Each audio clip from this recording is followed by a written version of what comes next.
Friends, I Digvijay Charan welcome all of you in the second session of astrology. If you like this video, please subscribe it and like it. In this session, as I had promised earlier, I will discuss about planets. In the last video, I discussed about the houses of a horoscope. In our solar system, there are seven planets around the earth which affect the events on the earth, or otherwise we can say we transfer energy with the earth.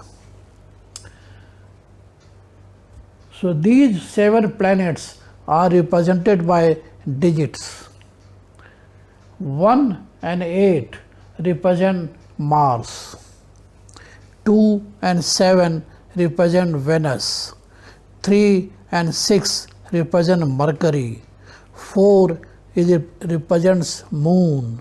5 represents Sun.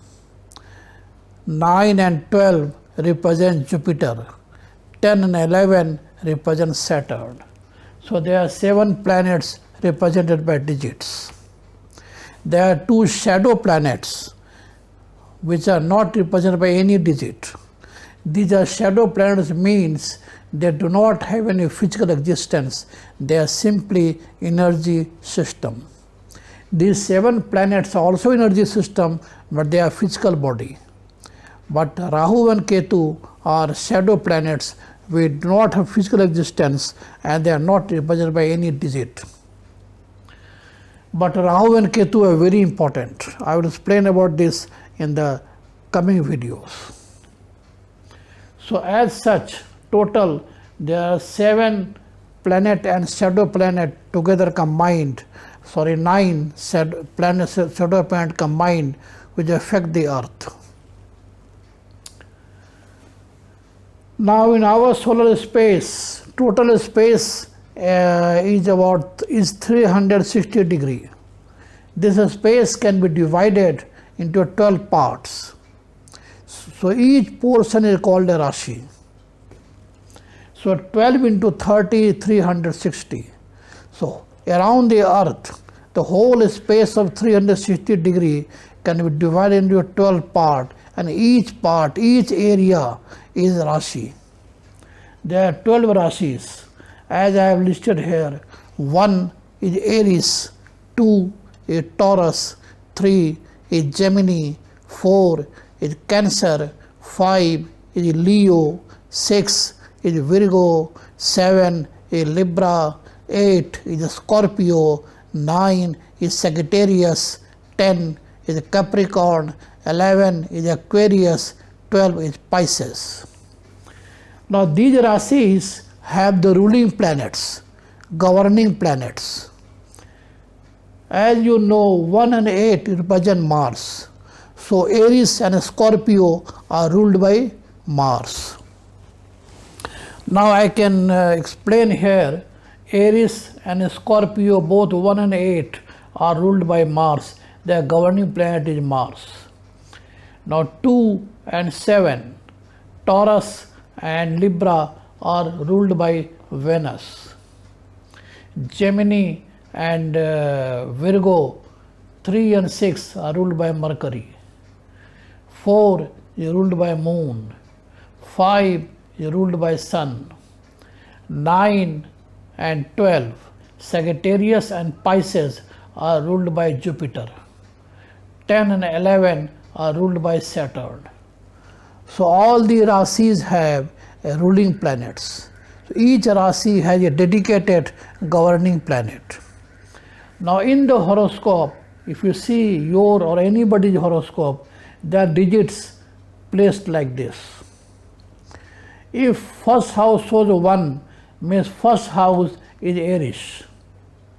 If first house is Aries, the second house will be Taurus, because 2 is Taurus. Third house will be Gemini, 3 is Gemini. Fourth house will be Cancer. Fifth house will be Leo, so 5 is Leo. Sixth house will be Virgo. Seventh house will be Libra. 8th house will be Scorpio, 9th house will be Sagittarius, 10th house will be Capricorn, 11th house will be Aquarius, and 12th house will be Pisces. So this is about a horoscope where the first house is Aries. This is one example. In some other horoscope, first house may be 2. Here you will see digit 2. You check your horoscope, you will see any digit between 1 to 12 placed in the first house. If it is 2, then this second house will be 3, then 4, then 5, and 6, 7, 8, 9, 10, 11, 12, 1.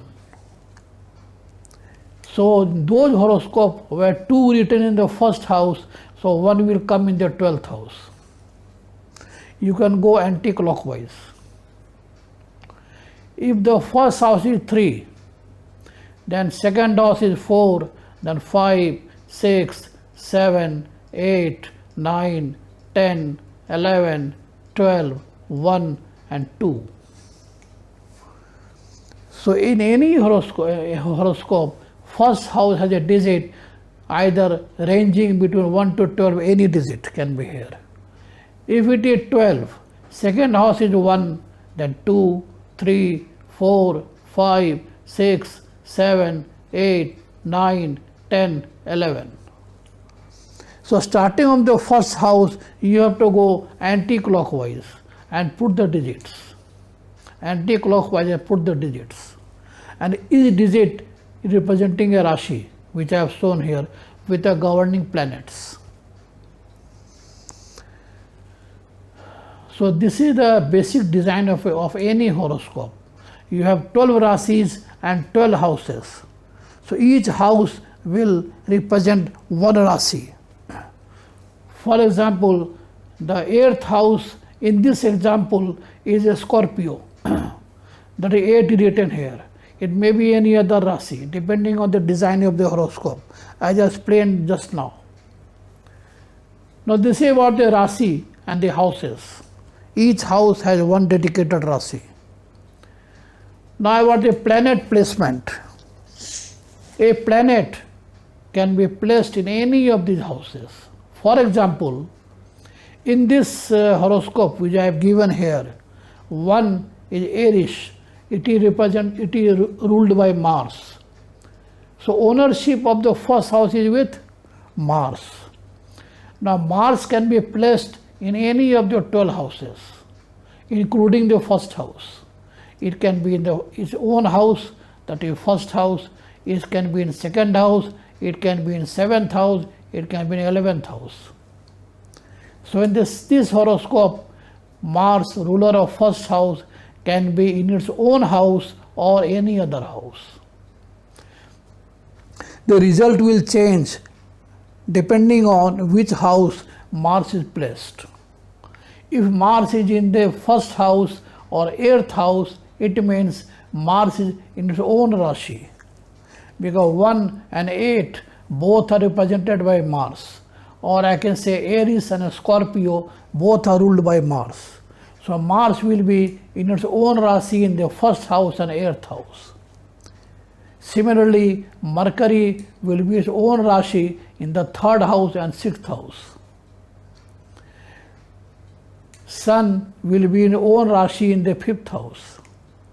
Moon will be in its own Rashi in the 4th house. In this example I am talking. So a planet may be placed in its own Rashi or any other Rashi, depending on the particular horoscope. So these are so many permutation combinations. There are 12 Rashis and 9 planets. So 9 planets, including shadow planet, 9 planets can be placed anywhere in the horoscope. So these 7 planets can be placed in their own Rashi or other Rashi. The Rahu Ketu don't have any Rashi, so they can be placed in any Rashi. Whenever a planet is placed in its own Rashi, it becomes positive and gives a good result. For example, if Mars is placed in Aries and a Scorpio Rashi or a Scorpio Rashi, it will give a good result. If Sun is placed in Leo Rasi, it will give a good result. If Jupiter is placed in 12, we written here, Pisces Rasi, Jupiter will give good result. Similarly, if Mercury, if you take, if Mercury is in Virgo Rasi, it will give good result. So any planet in its own Rasi always gives a good result. But Rahu and Ketu do not have their own Rasi. They can be placed anywhere. None of the Rasi is owned by Rahu and Ketu. They don't have lordship of any Rasi. So for them, we have to analyze differently. Now, the 7 planets, Mars to Saturn, they have a friendship criteria. Some planets are friend of other planets and some are not. Like nature has made salt and sugar or different character. Similarly, these energy systems from Mars to Saturn are friendly with each other or inimical. If Mars is placed in the Rasi of Sun, both are friends, so it will be positive and good.